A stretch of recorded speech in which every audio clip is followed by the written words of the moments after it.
I'm in the Austrian Alps, driving one of the country's greatest exports. The Porsche 356 has its origins just down the road from here. It's one of my all-time favourite cars, and this is the first time I've ever driven one. But this series is all about the world of big, and this episode isn't about what I'm driving in, it's what I'm driving on.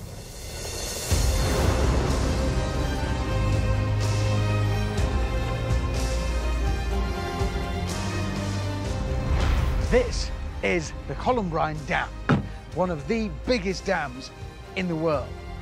And it can use this huge reservoir of water to generate enough electricity to power an entire city for a week. How do you make a wall big enough and strong enough to hold back 200 million tons of water?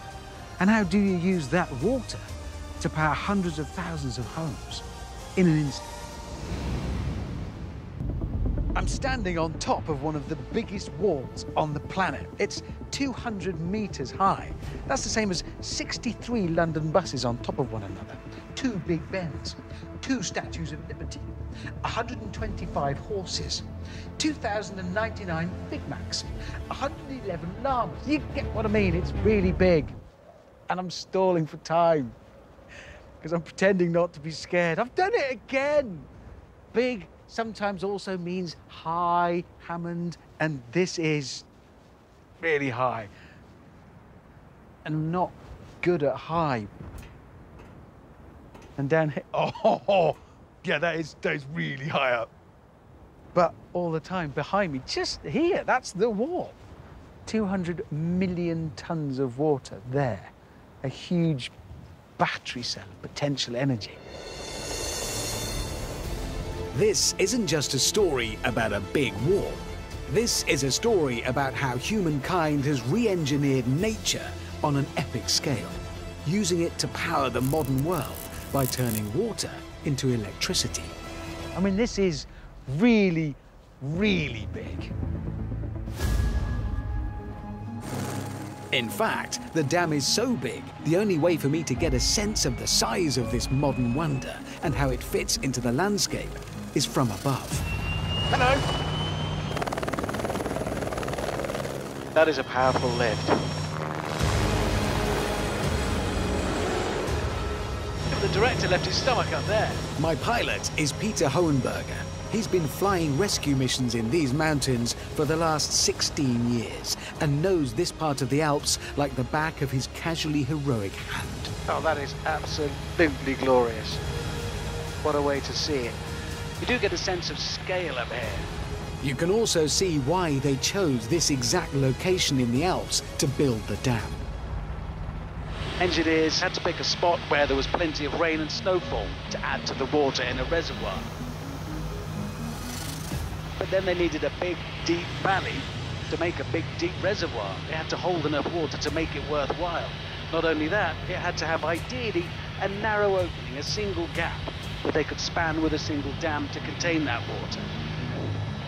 He's not looking where he's going at all, he's just not paying attention. I mean, something could have come the other way, a bird or something, or another mountain.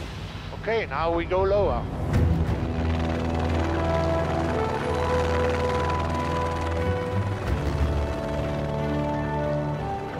You really get a sense of all that weight, that potential energy just being held back, waiting here to get on with its job and make power.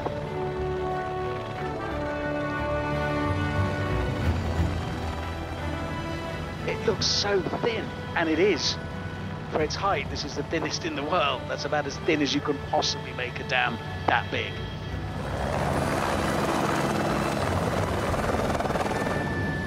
Thank you. You're welcome.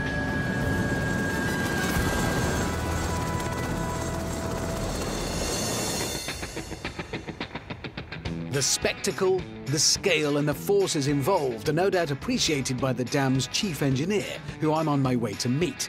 I've just got to work out how to get my new toy off his wall. Right. I don't think I can turn this round here. I didn't think this through. I'm going to have to... I'll reverse. Reversing. Sorry. Coming through.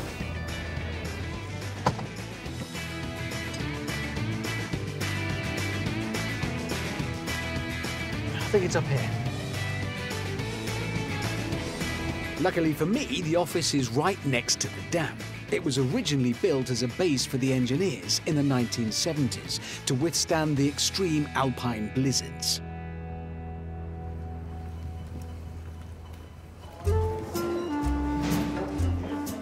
But inside, it's not quite what I was expecting.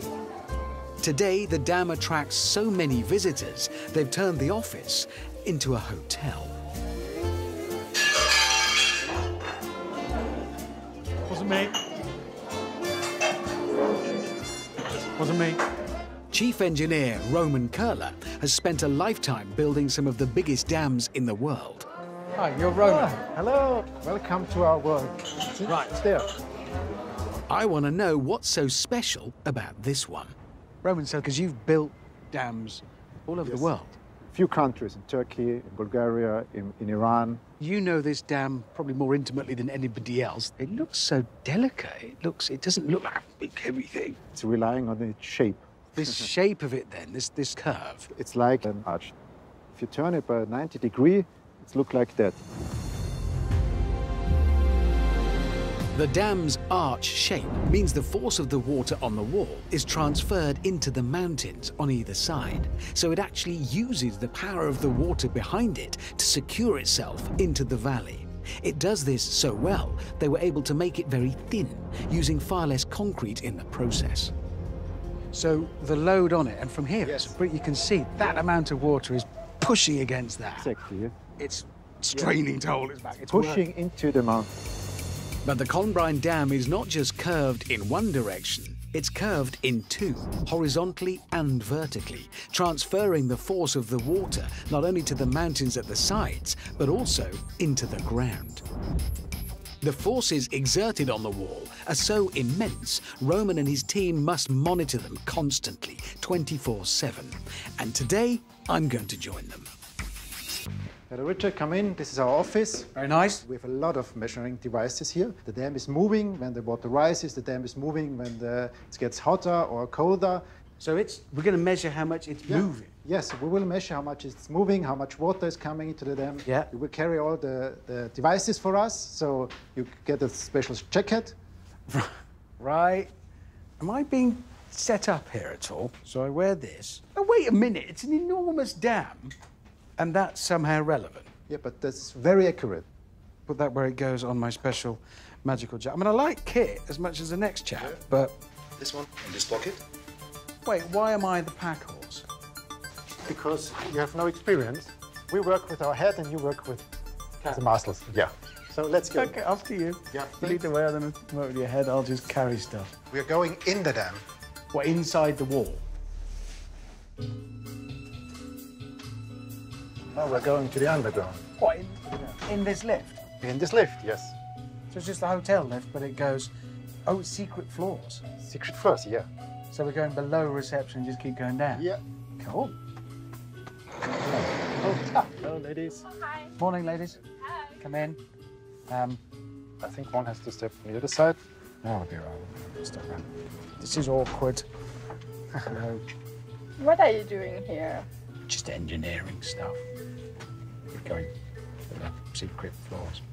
Different day. This is awkward. Bye, have a nice day. Have a nice day, ladies.